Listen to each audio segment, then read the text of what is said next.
তোমরা যখন কথা বলো, ধরো মাকে বলছো যে আজকে একটু বেড়াতে যাব, বিকেলবেলা আমাকে একটা ওই চকলেট কিনে দিতে হবে, মা বা বাবা যদি তখন নিজেদের মধ্যে কথা বলেন, ব্যস্ত থাকেন, তোমাদের তো রাগ হয় না? দেন আমার কথা কেউ শোনে না। আমার ঠিক রাগ হবে না, কিন্তু একটু দুঃখ হবে যে আমি এত দূর থেকে এলুম, এরকম একটা সুন্দর স্কুল যার নামটার মধ্যেই একটা ভীষণ শুভ বোধ আছে, গ্রাম্য হিতকারী বালিকা বিদ্যালয়। যখন সেটা আরো ভালো। এবং তোমরা কি জানো তোমাদের স্কুল 100 বছরেরও বেশি পুরনো? তার মানে 100 বছর আগের মানুষরা ভেবেছিলেন এই অঞ্চলে মেয়েদের শিক্ষা দেওয়া জরুরি। সেই জন্য শুভ বোধ সম্পন্ন কিছু মানুষ এই স্কুলটি প্রতিষ্ঠা করেছেন এবং এই অঞ্চলের সমস্ত মানুষ সবাই মিলে তোমাদের এখানে পড়তে পাঠিয়ে স্কুলটির গৌরব বৃদ্ধি করছে। তোমাদের স্কুলটা কিন্তু এমনি একটা এলেবেলে জাতা স্কুল নয়, তোমাদের স্কুল একটা অহংকার করার মতো স্কুল। আমি একজন মেয়ে হিসেবে আমি নিজেও খুব গর্ববোধ করি যে অঞ্চলে এরকম মাথা উঁচু করে বলবার মতো অনেকের বাড়ি থাকে, অনেকের গাড়ি থাকে, অনেকের বড় ফুলের বাগান থাকে, বাগান বাড়ি থাকে, কিন্তু কটা অঞ্চল বলতে পারে যে আমাদের অঞ্চলে একটা 105 বছরের মেয়েদের স্কুল আছে? সবাই পারে না। তোমরা না এইটার জন্য অহংকার বোধ করতে করো। এবং তোমাদের নামের মধ্যে, স্কুলের নামের মধ্যে একটা ভারী সুন্দর কথা আছে, গ্রাম্য হিতকারী। গ্রাম্য কথাটা আমরা খুব বিচ্ছিরি ভাবে ব্যবহার করি, বলি গেঁয়ো। এখানে গ্রাম্য মানে কিন্তু গেঁয়ো নয়। গ্রাম্য মানে হচ্ছে যারা গ্রামের হিত অথবা মঙ্গল চান, যারা গ্রামের উন্নতি চান, সেই হিসেবে এটা কিন্তু গ্রাম্য হিতকারী। গ্রাম্য হিতকারী না, এটা গ্রাম্য হিতকারী। আমাদের সকলকে একটু কথা বলতেও শুনতে হয়, শিখতে হয় কেমন করে সুন্দর করে কথা বলবো। শুধু আবৃত্তি করার জন্য, নাটক করার জন্য, সিরিয়ালে অভিনয় করার জন্য নয়। আমরা যদি ডাক্তারি করি, সেখানে যদি আমরা রুগীকে বোঝাতে না পারি তার কি অসুখ, তার কি কষ্ট, তাহলে সে ডাক্তারবাবু ওষুধ ভালো দেন কিন্তু ভালো কথা বলেন না। তেমনি আমরা যখন কোথাও পড়াতে যাই, আমরা কি পড়াতে চাইছি সেটাও বলতে চাই। ওরে কানে কানে কথা অন্যদিন বল না, এই বাচ্চা কানে কানে কথা এখন না, এখন আমার কথা শুনতে হবে। এমন কাজেই এইসব শিক্ষাগুলো কিন্তু ভালো করে কথা বলার সঙ্গে জড়িত। আবার আমি এটাও জানি এইসব ফাংশনের দিনে এইসব ভালো ভালো জ্ঞানের কথা শুনতে ভালো লাগে না। তা আমি তাহলে একটা ছোট্ট নাটক তোমাদের পড়ে শোনাবো। এটির মধ্যে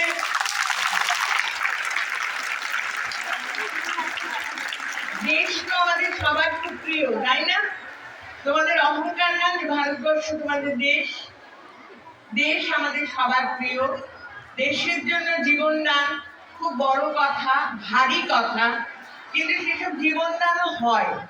যে সমস্ত সেনারা, আমাদের জওয়ানরা আমাদের দেশের সীমান্ত পাহারা দেন, তারা কিন্তু এক অর্থে দেশের জন্যই প্রাণ মানে কি বলবো প্রদত্ত করেছেন। মানে সবাইকে যে মারা গিয়ে জীবন দিতে হবে তা না, দেশের কাজ করার মধ্যেও দেশ আছে। এটি বনানী মুখোপাধ্যায়ের একটি নাটক, এটির নাম অর্পণ। আমি আজকে নিধিরাম সর্দার, আমার সঙ্গে কোনো মিউজিক নেই, তোমরা মন দিয়ে শুনলেই সেটা মিউজিক হয়ে যাবে। কাজেই লক্ষ্মী হয়ে শোনা মেয়ে সবাই একটু শোনো। হ্যালো, হ্যাঁ কে? রিঙ্কি, তুই এখনো আসিস না কেন মা? একটু তাড়াতাড়ি আয়। না না এখনো আসেনি। আচ্ছা ওকে বাই। ও বাবা, এখনো তো কেউ এলো না, কখন সব আসবে?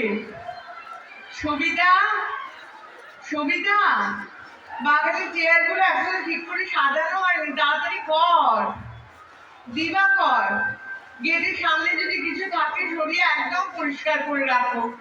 উফ, একটা কথা যে কতবার এদের বলতে হয় আমি আর পারি না।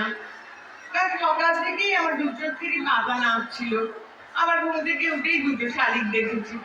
তখনই বুঝতে পেরেছি কিছু খবর আসবে। বেলা 10টার সময় খবর পেলাম আজ তিনি আসছেন। 1 বছর পর আজ তিনি আসছেন। সরি, তিনি কে তাই তো বলিনি। তিনি মানে শ্রীমান অর্পণ রায়চৌধুরী ওরফে তাতান বাবু, আমার ছেলে, আমার একমাত্র সন্তান। আজ তিনি ফিরবেন কলকাতায়। আমার তো মাথায় হাত। এক্ষুনি চারিদিক পরিষ্কার করতে হবে, এদিক গোছাও ওদিক গোছাও, সব ফিটফাট নিট ক্লিন চাই। এটাই ভালোবাসে ও। ও মানে তাতান, আমার ছেলে। পাগল একটা, কিন্তু একটু আগে আগে তো জানাবি। চিরদিন একরকম থেকে গেলি, সব সময় একরকম। সত্যি ভীষণ চাপা ছেলে আমার তাতান, কিচ্ছু বলবে না মুখ ফুটে। ছোটবেলায় স্কুল থেকে যদি মারামারি করে আসতো তাহলেও কিছু টের পেতাম না। পরের দিন দেখতাম খুঁড়িয়ে খুঁড়িয়ে চলছে। জিজ্ঞেস করে বলতো কই কিছু তো হয়নি। না না, আরেকবার কোন ক্লাসে পড়ে তখন বোধ হয় 10ই হবে। বেলা 4টায় স্কুল ছুটি, ফিরল রাত 8টা। তখন আমার তো অবস্থা কাহিল। ওকে দেখে তো আমি চমকে উঠেছি। চোখ দুটো টকটকে লাল, মুখটা খোলা, টোটালি উদ্ভ্রান্ত চেহারা। আমার তো ভয়ই লেগে গেছিল। দেখি শুধু কি হয়েছে তোর, এই কি হয়েছে? উত্তরই দেয় না। তারপর হঠাৎ কাঁদতে কাঁদতে আমার গলা জড়িয়ে বললো, মা তুমি মরে যাবে না তো মা? আমাদের বাবা অনেক কষ্টে ছেলের কান্না থামিয়ে জানতে পারি ও ছোটবেলার বন্ধু রিঙ্কি, ওই তো একটু আগে যার ফোন এসেছিল, তার মা মারা গেছেন ওই দিন। বাবা তো আগেই চলে গেছেন, রিঙ্কি এখন একা। ছেলে তো কেঁদেই চলেছে। শেষকালে ওর গায়ে মাথায় হাত বুলিয়ে বলি, না রে বাবা, আমি মরবো না, কিছুতেই না। আমি তোকে ছেড়ে কখনো কোথাও যাবো না সোনা। আমার সেই তাতান, সেই পাগল ছেলেটা আজ আসছে 1 বছর পর। আচ্ছা, কাল থেকে যে অতগুলো ফোন এলো, সবাই তো বললো আসবে, কই কেউ তো। রিঙ্কিটাই বা এত দেরি করছে কেন? তাড়াতাড়ি করে চলে আসবে তো। আমার এই ছেলেটাকে নিয়ে হয়েছে মহা বিপদ, কোনো কথা ঠিক সময় জানাবে না। আজকে যে আসবি তুই একটু আগে আগে তো জানাবি। তুই একবার একটা কাণ্ড ঘটেছিল জানো, বছর 2 আগে একদিন ডাইনিং টেবিলে আমার মুখোমুখি বসে আছে তাতান। বুঝতে পারছি ও একটা কিছু বলতে চায়। একবার আত্মকে দেখছে আমাকে, আমার মুখ নামিয়ে খাচ্ছে, আবার দেখছে। বললাম, নামটা বলতে সাহস হচ্ছে না তাতান?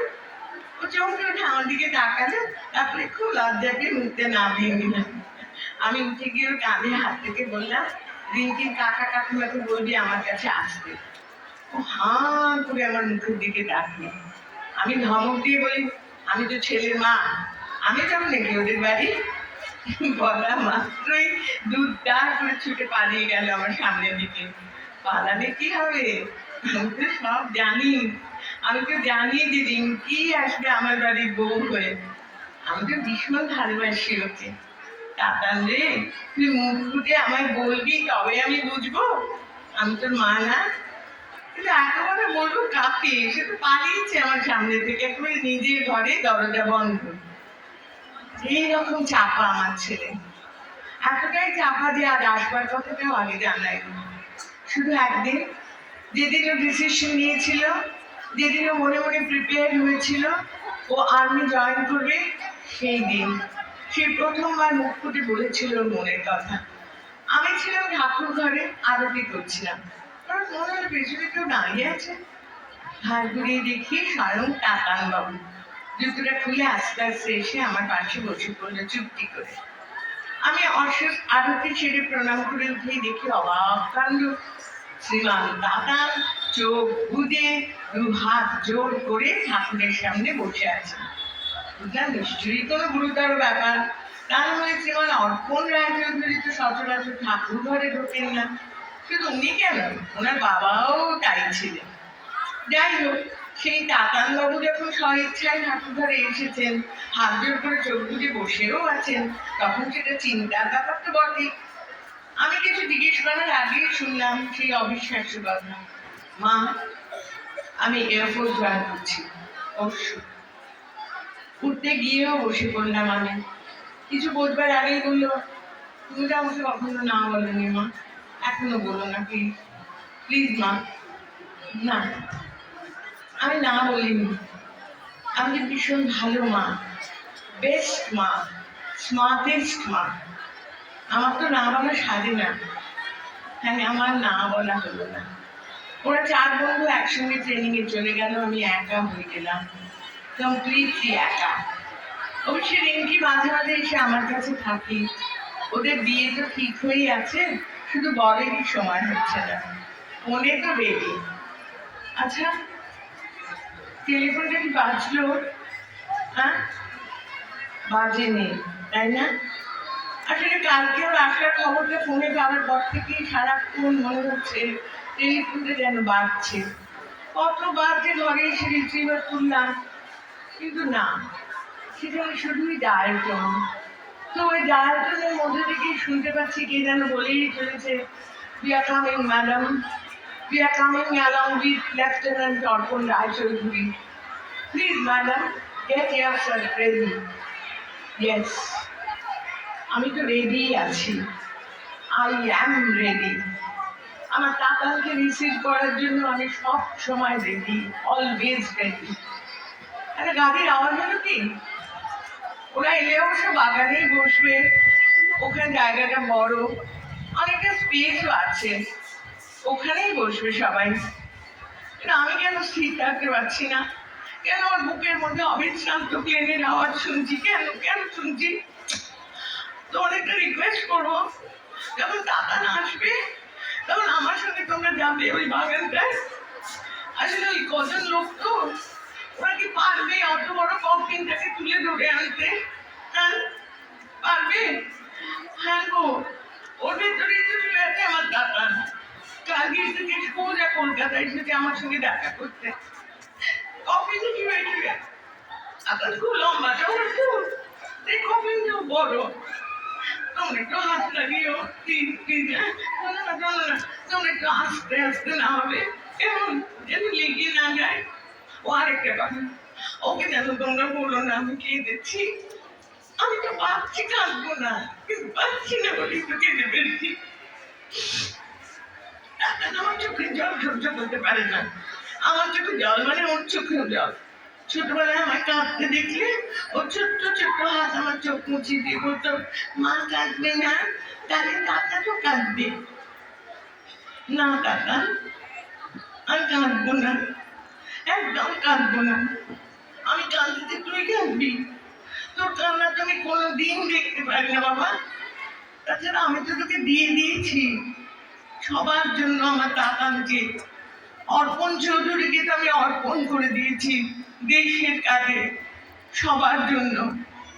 তাই সে কাঁদবে না, কিছুতেই কাঁদবে না। তাকে যে কাঁদতে নেই। ওই তো ওই গাড়ির শব্দ না, এসে গেছে ওরা। এবার আমি দেখবো ওকে, দেখবো আমার তাতান বাবুকে 1 বছর পর। আমি কিন্তু কথা রেখেছি তাতান, আমি তোকে ছেড়ে কোথাও যাইনি, তুই ছেড়ে গেলি। এবার আমি কি করবো তাতান? একা একা।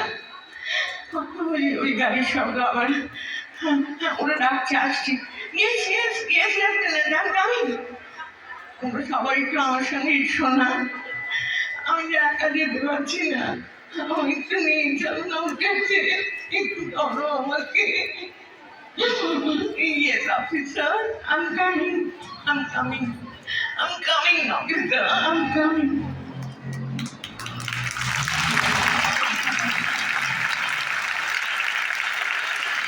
Thank you. খুব লক্ষ্মী হয়ে মন দিয়ে চুপ করে শুনেছি। আবার একটু এদিক থেকে আসছিল, কিন্তু তোমরা খুব শোনামে, সত্যি সত্যি শোনামে। আর এরমই শোনামে হয়ে ওঠো, বড় হয়ে ওঠো, দেশে আমাদের সবার মুখ উজ্জ্বল করো। রামমোহন রায়, বিদ্যাসাগর মশাই, রবীন্দ্রনাথ ঠাকুর এরা কম চেষ্টা করেছেন আমাদের ঠিকভাবে দাঁড় করাতে। তোমাদের কত বড় ঐতিহ্য, তোমরা বড় না হলে বড় হবে কে? খুব ভালো থাকবে সবাই।